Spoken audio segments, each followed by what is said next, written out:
जय माता दी। नमस्कार दोस्तों, स्वागत है आपका अपने YouTube चैनल पूजा और उपाय में।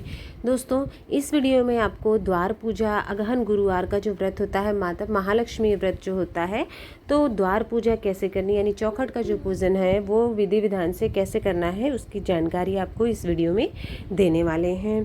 क्योंकि जो अगहन का गुरुवार व्रत, वैसे तो नॉर्मल गुरुवार जो होता है बृहस्पति भगवान यानी विष्णु भगवान की पूजा की जाती है, लेकिन जो अगहन यानी माघशीर्ष के गुरुवार होते हैं उस व्रत में जो है माता महालक्ष्मी की पूजा की जाती है।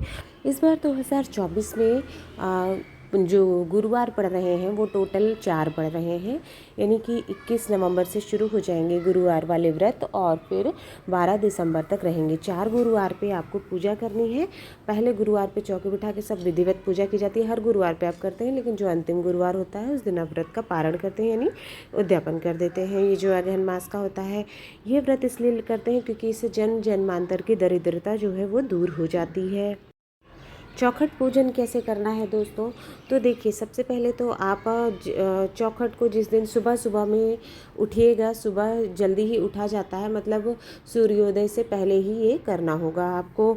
और जो आपकी चौखट होगी उसको साफ़ कर लीजिएगा हल्दी का जल डाल करके, गंगा जल से बढ़िया से अच्छे से।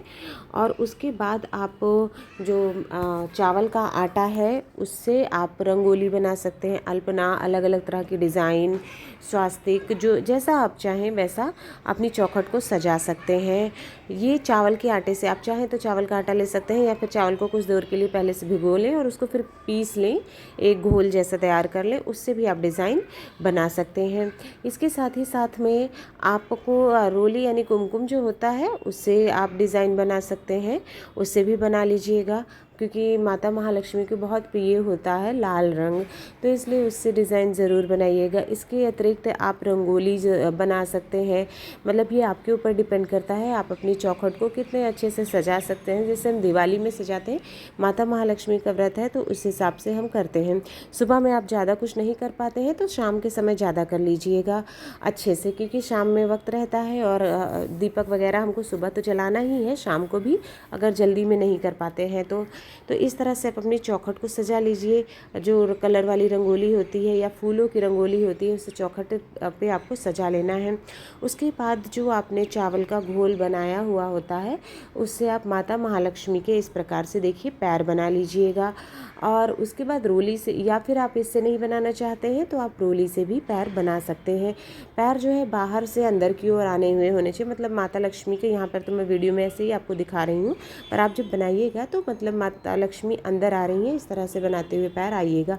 और चौखट से लेकर के जहाँ आपने चौकी स्थापित की है, यानी कि जहाँ आप पूजा करेंगे माता लक्ष्मी की, वहाँ तक आपको ये माता के पैर बनाते हुए आने हैं, ठीक है। उसके बाद आप पूजा करना स्टार्ट करिएगा। तो दहलीज की पूजा करने के लिए आपने उसको साफ़ तो पहले ही कर लिया था, और ये सब बनाने के बाद में माता के पैर वगैरह बनाने के बाद आप पूजन करेंगे। आप चौखट पे फूल अर्पित करेंगे, और माता को लाल रंग प्रिय है तो लाल मिल जाते हैं तो बहुत अच्छे, नहीं तो पीले फूल उस दिन, क्योंकि पीले रंग का बहुत महत्व होता है, तो आप उस दिन लाल रंग पहन सकती हैं या फिर पीले रंग भी पहन सकती हैं, गुलाबी, इस तरह के रंग पहनिएगा।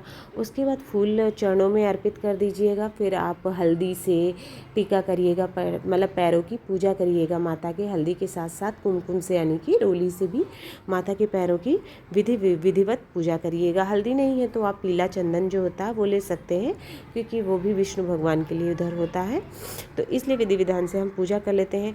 फिर धूप जला दीजिएगा, धूप बत्ती या अगरबत्ती जो भी है, अक्षत डाल दीजिएगा। अक्षत तो जो है ध्यान दीजिएगा टूटे हुए ना हो। अक्षत भी माता को जब आप टीका करते हैं तो समर्पित करिएगा। साथ ही साथ में आपको इत्र वगैरह है तो इत्र भी वहाँ पर चरणों के पास में रख देना है। उसके बाद आप दीपक जलाइएगा। दीपक देखिए, मुख्य द्वार जो होगा यानी चौखट, वहाँ पर आप तेल का भी जला सकते हैं और घी का भी जला सकते हैं, ये आपके ऊपर डिपेंड करता है। तो इस तरह से चरणों की हम आरती कर लेते हैं। आरती करने के बाद, यहाँ पर पूजा करने के बाद हाथ जोड़ करके माता से प्रार्थना करनी है कि आपका आगमन हो, आप जल्दी हमारे घर आइए और विराजमान हो जाइए। और इस प्रकार से 2 दीपक जो है आप मुख्य द्वार पर रख दीजिएगा। ये आपको सुबह सुबह में करना है, यानी कोशिश करें सूर्योदय दोपहर ना होने पाए, पहले ही ये काम कर लें। सूर्योदय तक आप ये काम कर लें 7-8 बजे तक। और उसके बाद शाम के समय में भी आपको ये काम करना है, पूजा करनी है चौखट की भी और जो चौकी बिठाएंगे उसकी भी। दोपहर में आप केवल आरती कर सकते हैं और भोग लगा सकते हैं, लेकिन सुबह शाम की पूजा प्रॉपर करिएगा।